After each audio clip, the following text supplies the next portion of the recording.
Hi,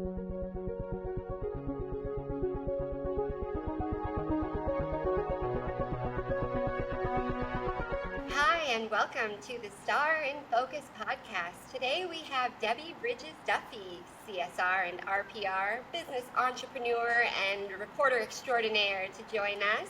How you doing, I'm Debbie? doing great. Thanks for the invite here. I'm excited. Oh, absolutely. We're so happy to have you here. All of your experience and your reputation absolutely precedes you. You have such a wealth of knowledge. I cannot wait to share with our listeners. Well, I hope I don't talk your ear off because I love talking about court reporting and the business of court reporting. It's like the best career ever. I know, and nobody knows about It's it, the so we best kept need those. secret. Yeah. Yeah, exactly, exactly. Why don't you give our viewers a little bit of a tidbit of how you got into the industry and where you are now? I think mine is a very short story and very familiar to many. It was completely by accident. I ended up graduating high school early at 17, and they said, well, would you mind going to a tech school rather than leaving, mid-year? And lo and behold, I was sitting at a tech school and I saw this machine that a young lady was typing on. And I asked, what is that? What is that? And they said, oh, that's a steno machine. And I just touched it and tried it out and fell in love. It's like magical. I don't know why that happens to many. I've heard this story over and over again, but it was all by accident and the best accident that ever happened to me. Yeah, I'll say. I mean, because you Hmm. made it a very successful career. You are the Yes. owner and creator of the Court Reporter Business Lounge. Yes. How did that Hmm. unfold? Where did you go from being just a stenographer to now entrepreneur fantabulousness? Yeah, you're taking me back here. I'll have to recall now.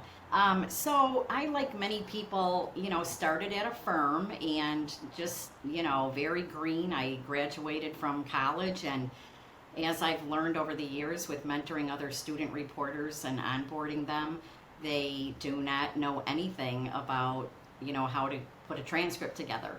And you build your confidence by doing, right? So I started at a firm like many other people and stayed there for 2 years and ended up landing a job at a courthouse that was only 15 minutes from my home, and Ooh, worked there for 18 years, and worked full time until I had my first son.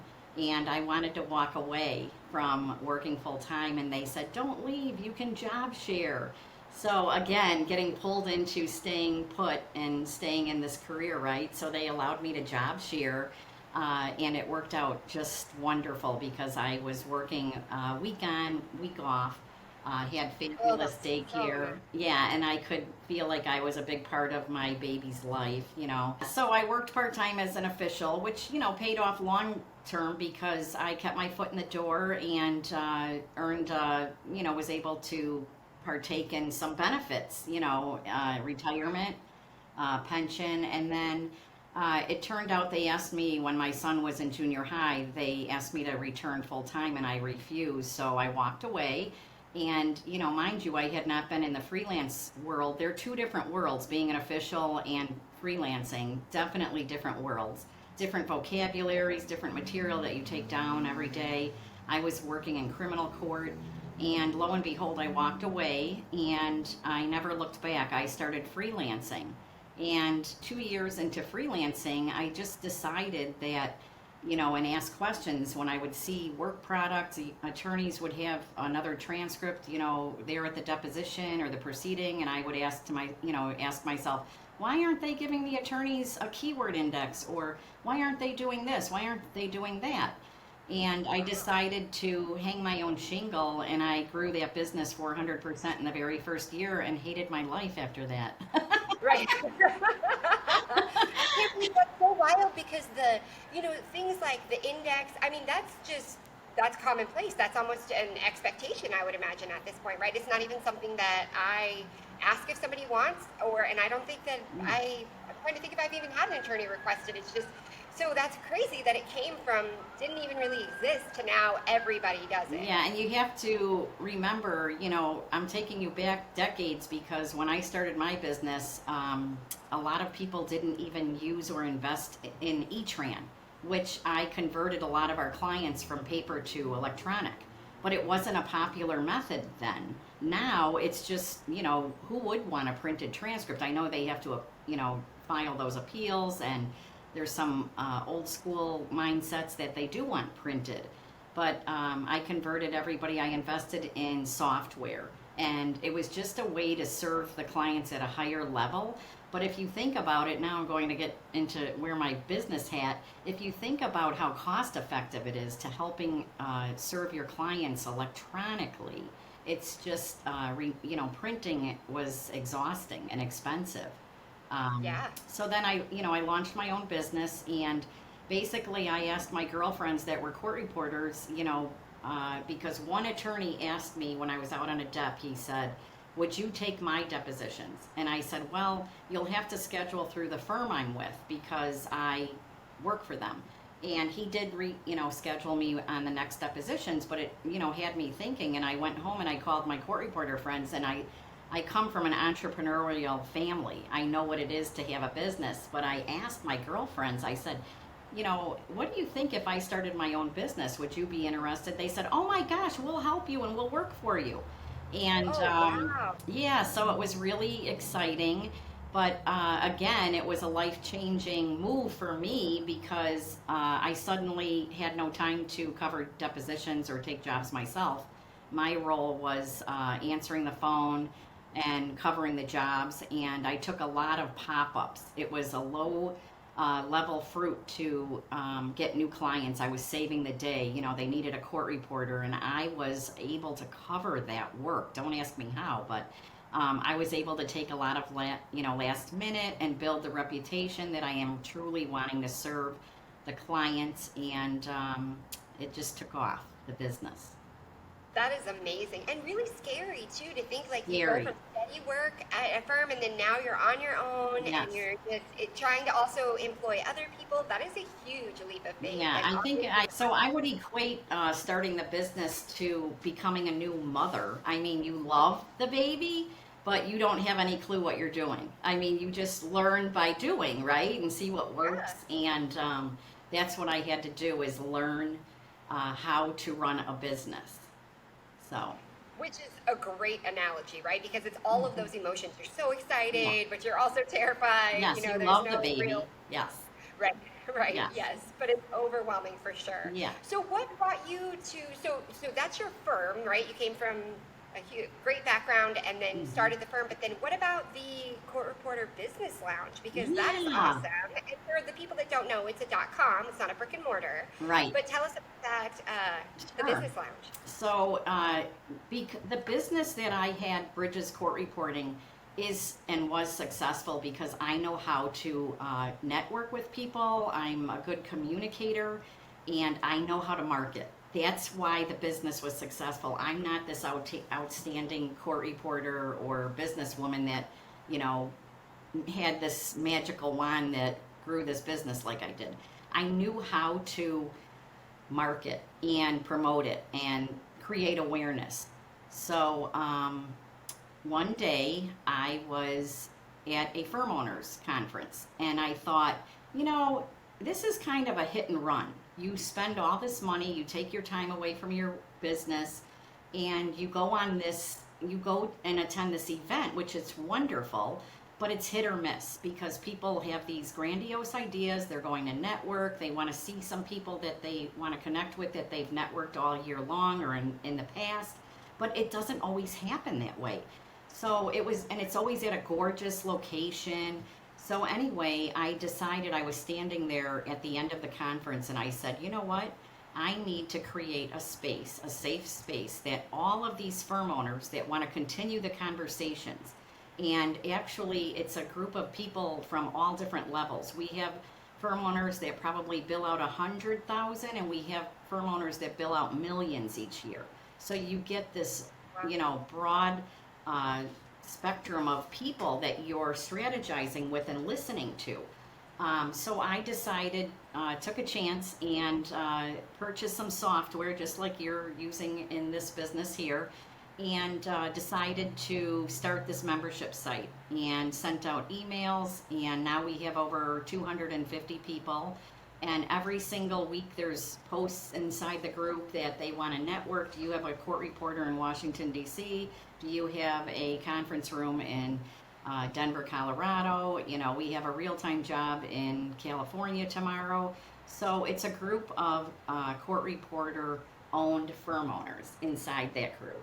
And it's just been fun to meet. We meet monthly, and there's a recording, so if you miss it, you can listen to it. We have an app for the Court Reporter Business Lounge. You can, be walking the dog, and if you need a little bit of inspiration, there's more than 25 webinars recorded. One of them, many of them are my favorites, but one of them is how to reach the decision maker at the law firm. So I just speak from experience, trial and error inside the group, and just want to encourage people to feel confident and know that their services are truly, there's people looking to buy your services. So I help them with everything that I've used to build my company. Which is that is an asset in and of itself, right? I mean, there's Yes. so much talk even nowadays, or especially nowadays, about imposter syndrome, right? Like that lack of confidence is so prevalent. Yes. And it feels like we're just all kind of hoping we're getting things right. It's like you Yes. said with the baby. It's like, I don't know what I'm doing. I And I agree. feel like that permeates throughout things. So I love that you're bringing, and the fact that these are all court reporter owned Mhm. firms is also Yes. such a great, I don't know if amenity is the right word, but it's just a great factor. I mean, that's really cool. Yes. So they have the same kind of, experiences, or it's sort of a level playing field, right? As opposed to somebody that just buys a company. It's a wonderful group. Like I say, it's a safe place to land and ask a question. We have firm owners that are actually 100% steno, and then we have others that are voice writers, and that was a new concept for me. I was totally unfamiliar, even with all my experience, and I was curious. I mean, it's really interesting what happens we're in our own world, in our own city, and what goes here in Chicago doesn't, go in Alabama, or, I'm sure that's not the state I want to say, but just as an example. And then we have, I think there's 2 firms in there that are 100% digital. Nice. So just Yeah. all over, just a variety, which I also Yes. think is a great asset. You want to be able to communicate across all these different lines and see how everybody is getting, things done, because I think there's so much to learn from the different There is. methods, and that's really, really cool, especially nowadays, because there's just a lot of stuff going around, and it's nice to have a safe place just It is. able to lean on each other, and just learn from each other. That's really what it's all about. And we have that access with the technology, so we might as well use it. Sounds Yes, like you and- were ahead of your time with this concept. Yeah, well, that's what I wanted to do when I stood in the parking lot on the last day and said, why are we just looking forward to this for 3 days in a year? I know why some people struggle with it, because they're so overwhelmed with their business that they didn't even plan on attending this until, the Wednesday before. So I really encourage people inside the group, number one, to try to train your business to serve your life rather than you serving the business, giving the business your life. Now, I've since sold my business, as you know, and I cannot believe my realization of how much space that business took in my mind. I didn't even realize I was turned on 24/7 with the business, but what I learned in the course of my trial and errors in my own business is really, how can I automate things? How can I hire someone? It could be as little, if you're a new business owner struggling with what to spend money on in your business, it could be as small as training a virtual assistant instead of taking on that full-time employee, which is very costly, because you can train a virtual assistant to actually help you grow your business, and you're paying them a smaller fee. You're paying them on an hourly, and a virtual assistant can be $40 or $50 an hour, but it's still less costly than an employee. So it's fun to be in a group with varying degrees of business. Like I said, there's 100,000 and there's millions that they sell in services each year.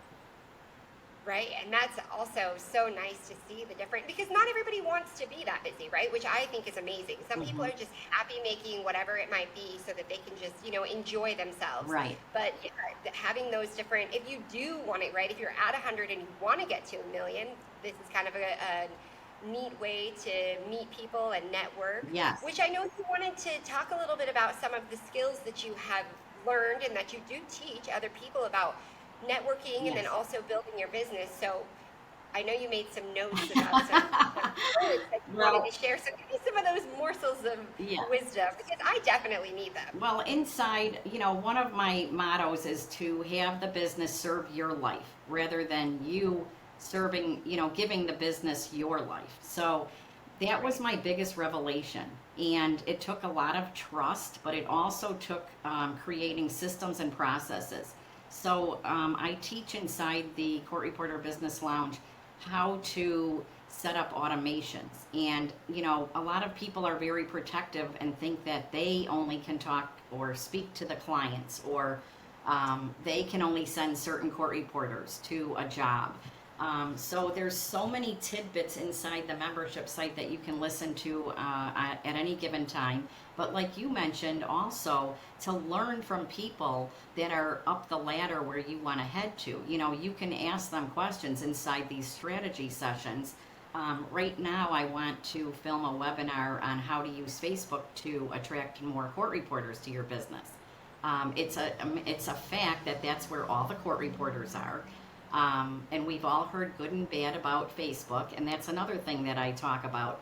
Don't let other people set the mood or your belief system. You're going to always have the negative, and you're going to have these passionate people like yourself. I mean, I love that you are on this platform promoting the business with your enthusiasm. We need Deannas in this business that are, encouraging others to talk about the profession. And that's one of the things that I talk about often is confidence. Just like you said, when we're starting anything that's new, of course we don't feel confident, but by doing and the willingness to learn from others who, you'll meet people inside the group that you really admire, and they will help you 100%. They will answer questions. We have a group directory, so you can look to that directory at any time and get somebody's email, or you can message somebody and they will answer a question. So some people don't like to post on Facebook, so they'll email someone. It's okay. We don't, we encourage everybody to talk to one another. And then once a month we have the live strategy session. So the live strategy sessions are recorded, and it's really fun to, hear the questions that are in your own mind, right? And you'll say, oh my gosh, I just had that come up in my business last week. So it's just a safe place to land. And when I was at that firm owners, I just wanted to create a place to continue the conversations. And that's another thing in business is leaving,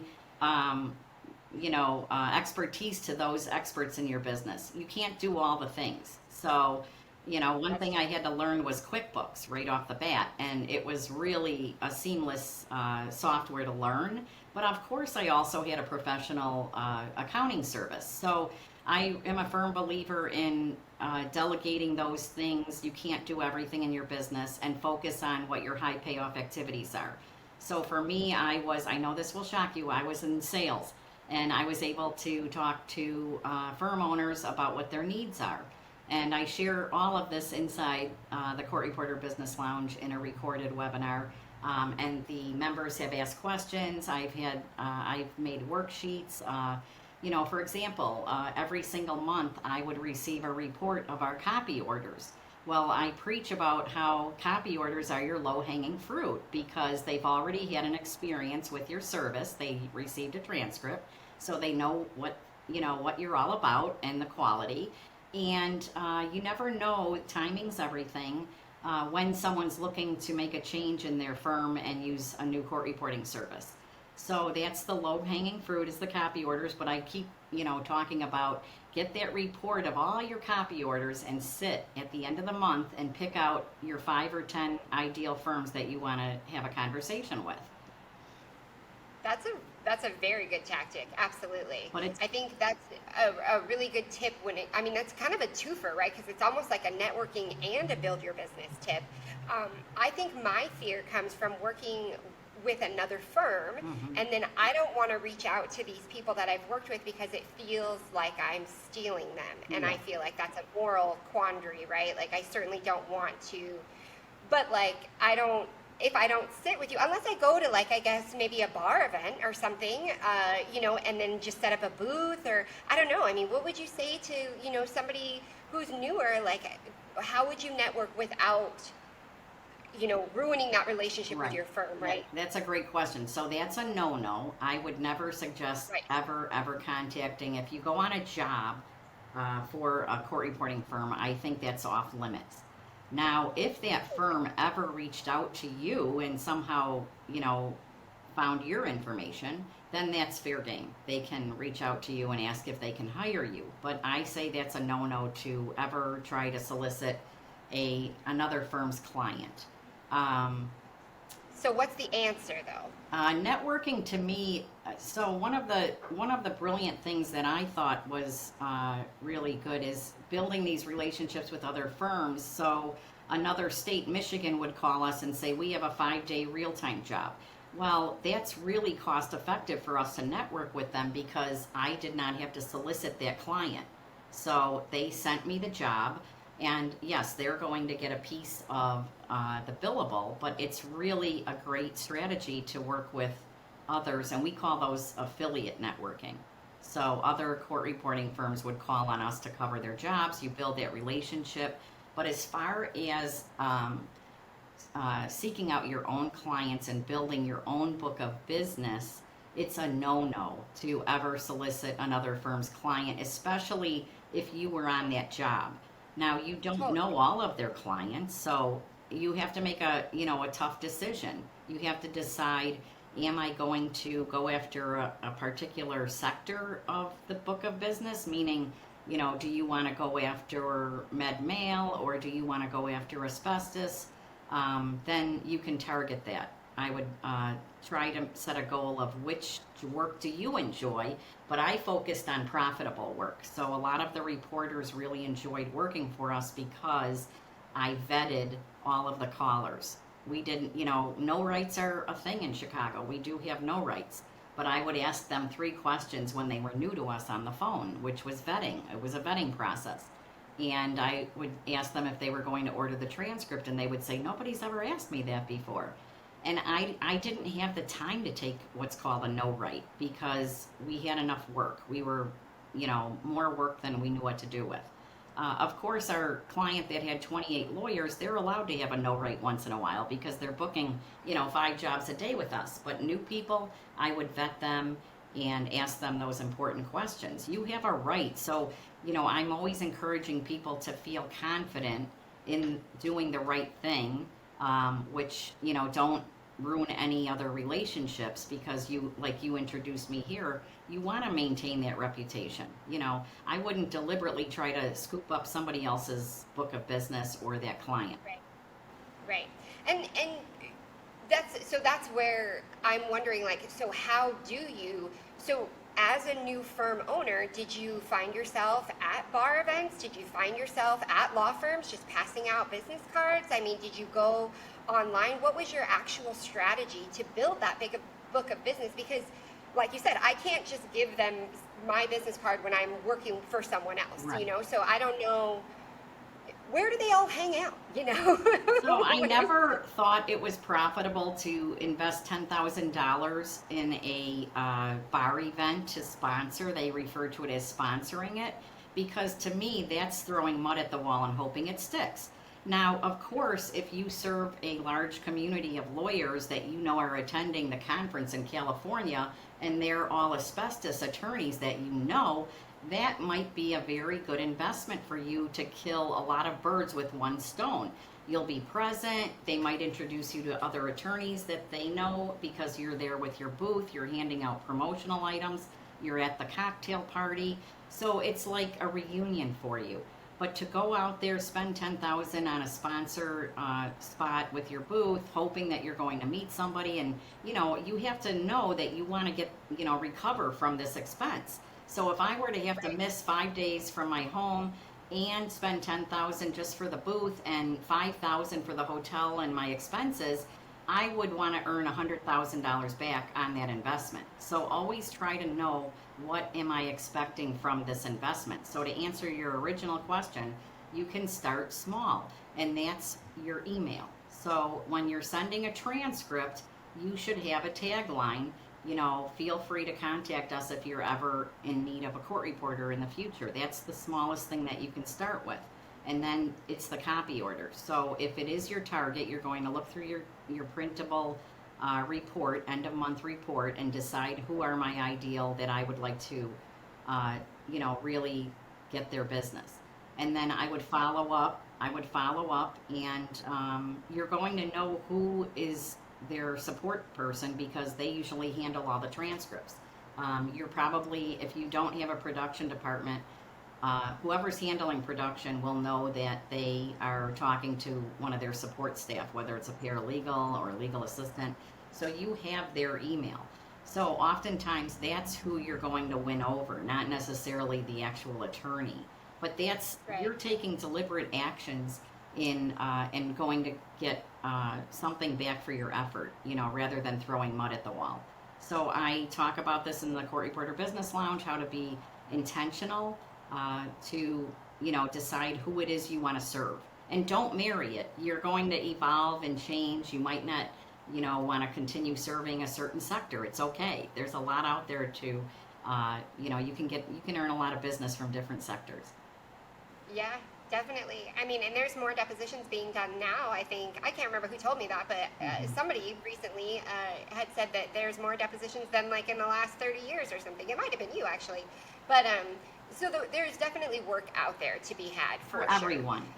For everyone. Absolutely. Yeah. Absolutely. And I think that's what, here what we're trying to do is not only educate people about what exactly court reporting is, but how much work there is, and how, Yes. You can be profitable, prosperous. Like, it is a great career to be in. It is. And you have to have that realization and that confidence. So there's people looking for your services. I mean, when I hear that somebody's not busy, I have to ask, what's wrong with your work product? Everybody should be, emailing you that they need your services. Well, then you can go back to, well, they don't know who I am. Well, then that's on the reporter. One of the things is to let people know that you're available, and here's what my skill set is. Don't approach the court reporting firm and say, I want to earn $10,000 a week, but I am not covering any trials, hearings, or doctor's depositions. That's not really going to sound like, you're interested in serving their clients. They'll cringe when they hear that. Instead, turn it around and say, I'm a real-time reporter, but I only would like to work 2 days a week. Can you tell me a little bit more about whether you have any opportunities at your firm for me? I'm an experienced reporter. I have 20 years. Here's 2 other people that will vouch for my work. How can I help you? Is this something that might be a good fit for you? So asking questions instead of making demands right off the bat. And then finding out who your point of contact is in the firm. Oftentimes it's not the owner. It might be, the scheduler, and building that relationship. So coming at it as, an opportunity to explore, not, dictating or saying, here's what I won't do. It is. And you have to have that realization and that confidence. So there's people looking for your services. I mean, when I hear that somebody's not busy, I have to ask, what's wrong with your work product? Everybody should be, emailing you that they need your services. Well, then you can go back to, well, they don't know who I am. Well, then that's on the reporter. One of the things is to let people know that you're available, and here's what my skill set is. Don't approach the court reporting firm and say, I want to earn $10,000 a week, but I am not covering any trials, hearings, or doctor's depositions. That's not really going to sound like, you're interested in serving their clients. They'll cringe when they hear that. Instead, turn it around and say, I'm a real-time reporter, but I only would like to work 2 days a week. Can you tell me a little bit more about whether you have any opportunities at your firm for me? I'm an experienced reporter. I have 20 years. Here's 2 other people that will vouch for my work. How can I help you? Is this something that might be a good fit for you? So asking questions instead of making demands right off the bat. And then finding out who your point of contact is in the firm. Oftentimes it's not the owner. It might be, the scheduler, and building that relationship. So coming at it as, an opportunity to explore, not, dictating or saying, here's what I won't do. Yeah, definitely. And I think that crosses all of the different avenues of our lives. If you can come to a place, like you said, asking questions, then it's received much better by whoever you're discussing whatever with. And it feels just less, like you said, demanding. I think that's a very appropriate word. It's really important to invest in yourself. So, whether it's, buying new equipment when it's necessary, don't have a technical fail and not have your work backed up. We all need CEUs. Invest in mastering your software. You'll work so much smarter instead of harder. Actually look into support services. I never worked in my life without a proofreader at the minimum. A second set of eyes will make you look like a champion. It saves the firm so much time and effort knowing that you're delivering a solid work product that they don't need to spend time on now looking over because you didn't, I had a reporter that misspelled her own name on the title page. So that sends chills down my spine, and I wonder what the rest of the product looks like. Invest in yourself. Yeah. Well, and like you said, the software, like you should not even be putting your own name in ever again. That should already be populated in your field so that just comes in, like the software. Stenograph has done a really remarkable job. I'm not familiar with any of the other softwares, but I know that Stenograph does a good job with Case Catalyst. It is, honestly, Debbie, I don't know why people still use Word. I'm literally like, why this is so, if I have to space and then do something I'm like, how do you not know where my apostrophe is supposed to go? It's very interesting to me. It seems almost antiquated to have to, put your cursor in the right spot. Like, it's wild. But yeah, the software is remarkably useful. And I am probably still in such a small, knowledge base of what it's capable of doing. Every time I go to a convention, I am blown away by, 10 new things I've learned. It's really awesome. And you don't know what you don't know. So, those were some of the things that I wrote down. I wrote down 5 things to help court reporters, decide what type of work that you want to cover, decide who you want to work with, and that takes, having a conversation and feeling comfortable with working with a firm. You have to feel comfortable with them, that you can ask questions. So that, again, probably goes back to confidence, and work smarter and not harder. So with this software, Case Catalyst is amazing. It's so intuitive. And at the end of editing a job, think about things that you don't have to do again, so that you can, make auto-include files, or what could you have done in that transcript while you were, setting up the witness or examination or marking exhibits. Don't do that over and over again. The software will do it for you. So, that's working smarter and not harder, and saving. Think about, okay, you just edited a 4-hour job. What if you're repeating these things over and over again for a year? Adding up that time that you duplicated over and over. Just set it up and use the software. I already touched upon hire support services, whether it's a proofreader or a scopist. A lot of reporters would say, well, I'm not a real-time writer. Well, figure out how to be a real-time writer. That would be my answer. I don't care if you ever sell your services or not as a real-time, but you will be doing yourself a service by figuring out how to be a real-time. And with Case Catalyst, you are a real-time reporter. It's automated. It's intuitive. And then we already mentioned this. Number 5 would be consistently mastering your software and updating your dictionary. So those are the things that came to mind about how to encourage court reporters to feel more confident and comfortable. And we get, more confident by doing. It doesn't arrive in the mailbox. Oh my gosh, look at my beautiful dictionary and how wonderful my software is. The software wants to work with you, but you have to have a little notebook while you're editing and write down things that you don't want to duplicate over and over again. And Yeah. then, I always tell people, I think it's wonderful if you want to earn $10,000, a month, but figure out how much you're really earning per hour when you're working for a firm. So yes, we've all been met with maybe, somebody we didn't know they were going to have this heavy accent and have to listen to the sentence over 10 times, or what have you. But if you really keep a log, a journal for the year, you really should try to figure out how much you're earning each hour. And I always say to people, yes, take the all day DEP if you want, if that fits into your lifestyle, but also figure out, is it 15 hours in the future week that you need to set aside to Right. edit? People don't think about those things going together. So you wrote for Yeah. 8 hours and now you need 15 hours to edit, do the math. How much are you Yep. earning per hour? Or is your No. lifestyle better suited, for whatever reason that you're, you only want to take a 3 hour depth? There's no crime in that. Just be honest what you can actually produce and deliver timely. Try to find a firm that you feel totally comfortable being honest with. Yeah. And I think that that's one of the things I know that I wasn't prepared for as a stenographer. I know there's other methodologies, and so their production may not be the same, but when I first started, I just thought like, okay, I'm done now.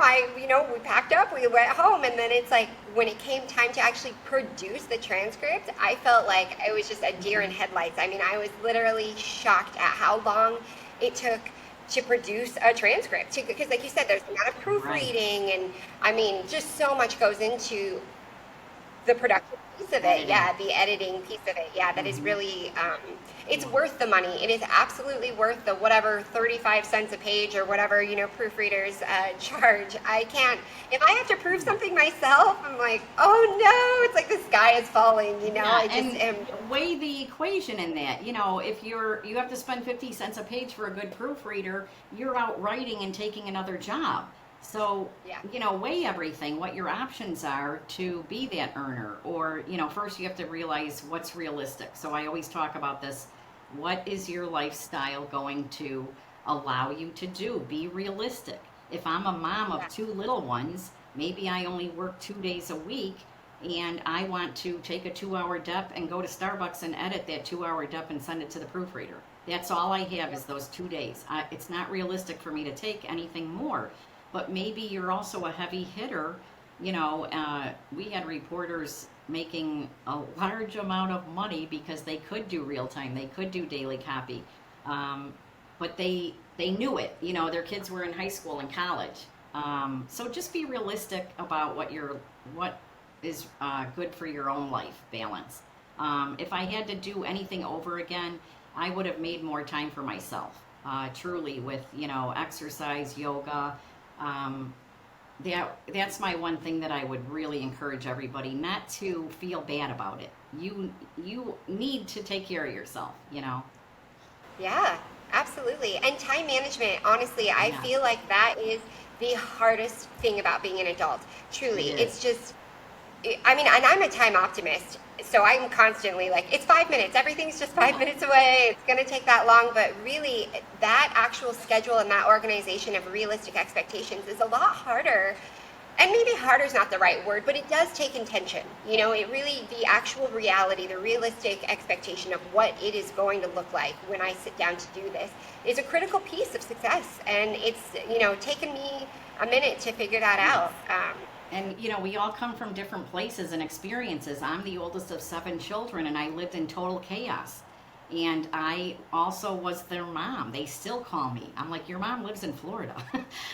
So I always put others first. That's how I was trained. So we all come to the profession based on what our reality is from our upbringing or our past experiences. But if you're willing to learn and say, wow, she really has it going on, she seems to be always ready for the depth, look at her case, it looks brilliant inside.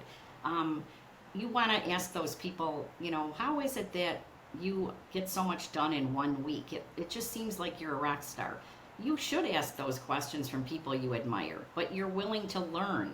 And that's how I created a business. I certainly knew nothing about, I didn't have a business degree.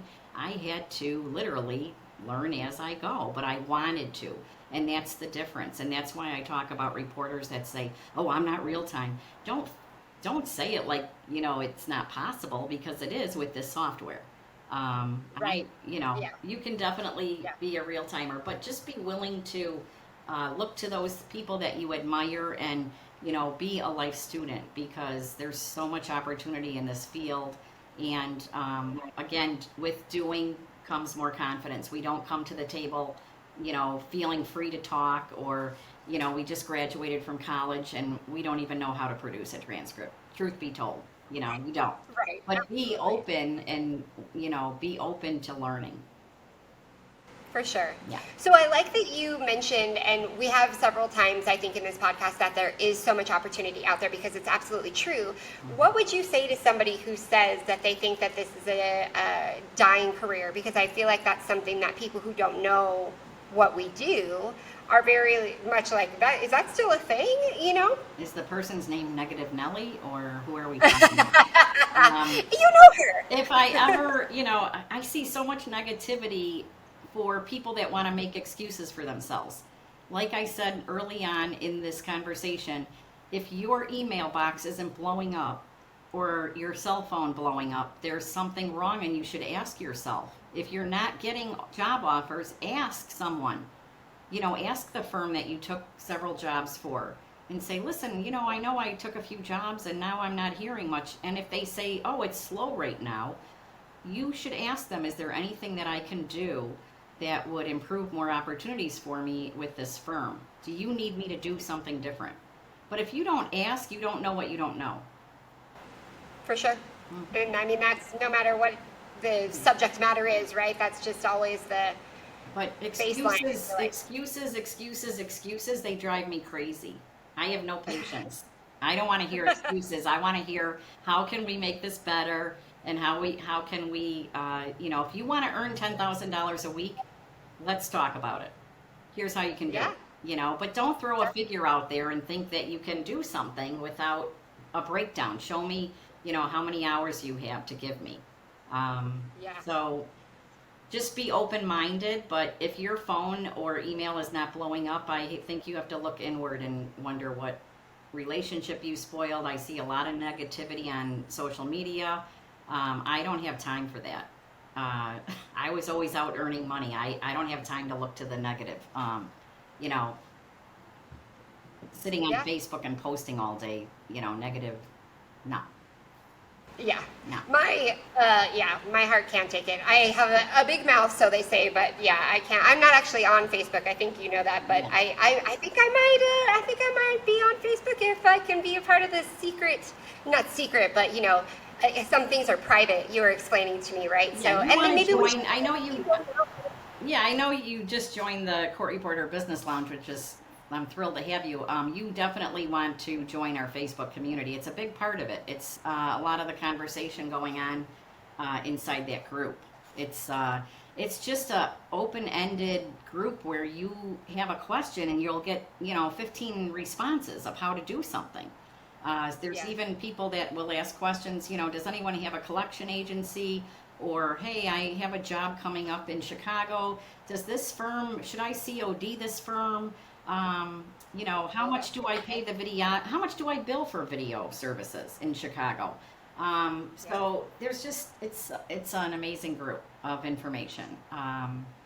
We don't Well, judge. it's a village, right? Like it's just a community Yes. of like-minded people that want to support each other, which Yes. is really what we need. I It mean, is. in every way, we absolutely need more of that. It is. And to build people up, to not make them feel, bad about not knowing something. So I always send a ladder down. I love and get excited to help the person that is enthusiastic and really does want to know something. But I have a no tolerance for bullying or name calling or Which is so refreshing. Yeah. It's just, I mean, there's so much stuff about the First Amendment and whatever, but it's like, just don't be mean. How is Yeah. that hard? Yeah. Just be cool, Yeah. Nobody- And I think everybody. Yeah, nobody should be telling anybody else, how to think. But everyone should mind their manners and have respect. And if you don't agree with something, guess what? It's a free world. You don't have to agree with it. But Right. don't post a negative comment about what they should do, or they're this or they're that. There's so many Right. great people. They always encourage me to continue the group, and it's been a learning curve for me too. Learning from all these people from all over the country. We don't only have them from America. There's people from Europe and Canada in the group too. That is awesome. Yeah, That's yeah, and I love to travel. If when I get calls to travel, that is I have not done anything internationally yet, but I know that that does exist, and yeah, that would be amazing to yeah. be able to travel. And there's a shortage. Some people don't believe it, but I know for a fact, being a firm owner, that there is a shortage of stenos. The numbers don't lie. I've seen reports at several conferences. Even Nancy had a great report at one time about the shortage, and I've donated. I've donated to Project Steno. I've mentored new students. I've mentored students in school. There's a shortage, Yeah. but right now I'm working on a webinar that I will be filming for the group, and it's about how many new reporters I actually recruited using Facebook. So Oh, wow. Facebook is not the enemy. It's those that there's the people, the negative Nellies that feel the need to vent inside the Facebook. But there's lots of techniques. You can block people. There's a lot of things to do, and you always have that ignore button as well. Ooh, ignore button. Okay. Yes. Need that in my house. Right? Yeah. So Well, we have been chatting now for quite some time, and you have shared with us some amazing tips oh, and good. your wonderful story. And you do so much stuff for Hmm. this professional community and Hmm. for the students. And there's just so much love emanating and passion from you. I am Oh, so good. grateful to have met you. I want to know before we go if there's any, last words of wisdom you can think of, anything that you want to tell the students, or just Mhm. whatever kind of delightful thing you want to send us off with. So I just want a little bit more from you. Well, that's a broad question, but it depends who I'm speaking to. The students, I would remind them that it's worth the sacrifice and the hard work. It's just been the best career I could have ever had. It's created so many opportunities. I never thought I would be a business owner. And just the continued learning, it's so worth it. It is a sacrifice, becoming a court reporter, but you can do it because we did it too. And as far as being a working court reporter, I think I've said it during this interview that you have to look inward and ask, what can I do to attract the firm that I want to work for? Ask questions, make sure you feel comfortable. You should not be made to feel uncomfortable asking questions, but come from a place of service. How can I provide the best service that you expect for your clients? What do your court reporters, your preferred court reporters, do that makes them stand out? Well, it might be a newsflash to you. Guess what? They may only take expert witness work, and that may not be a good fit for you, but if you tried it, you might build a dictionary that will be okay with an expert witness, but you only learn by doing. I keep saying that over and Right. over again. So, yeah, anything worthwhile takes effort.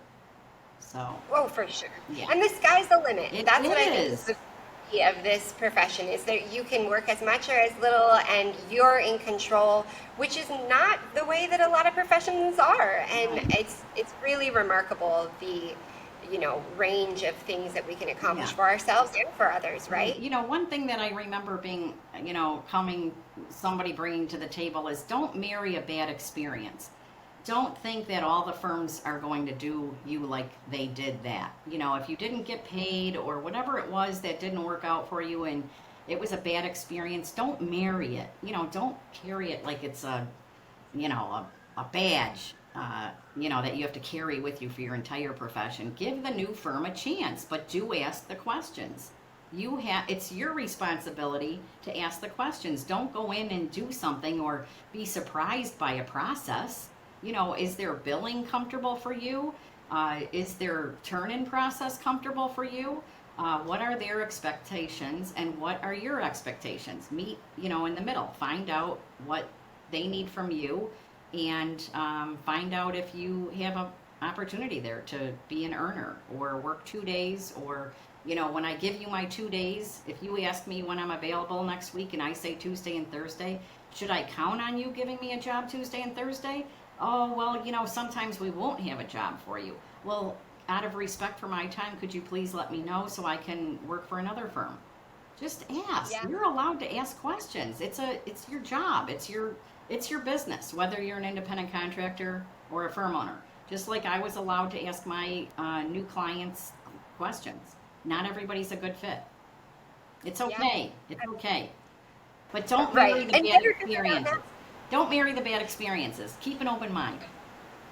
Yes, definitely. Yeah. And I mean, we could take that advice with us everywhere for sure. Right. But I like that because there's definitely so much to be learned from things, but it's also good to be proactive, right? Yeah. To go into things saying, these are my expectations. How can we work together? Will this work out for us? I think that's really good advice. And there's so much negativity. Don't badmouth a bad experience. Don't badmouth a firm. Just say, you know what, I prefer not to comment about that if somebody asks. But I've moved on. I work at this wonderful firm now. But don't bring that to the new firm and think it's going to happen over and over again. It's not a medal that you earned a bad experience. That's life. There's some bad experiences. But it's okay. Not everyone's going to treat you like that. But the important thing is to get down the financials about, meaning how much, some people don't even ask what the rates are. How can you work for someone and not know what you're going to get paid? Or, here's another one. I'm not going to pay you for the copies. Well, that's not going to work for me. You have to pay me for everything, when I bill it. Yeah. Or let me know, respect me, and let me know that somebody is COD, because hello, there are COD copy orders. But just give me the respect and let me know ahead of time so that I can make a decision as a working reporter not to take that job. I don't want to take a COD job that I'm not going to get paid. That's what you can say to them.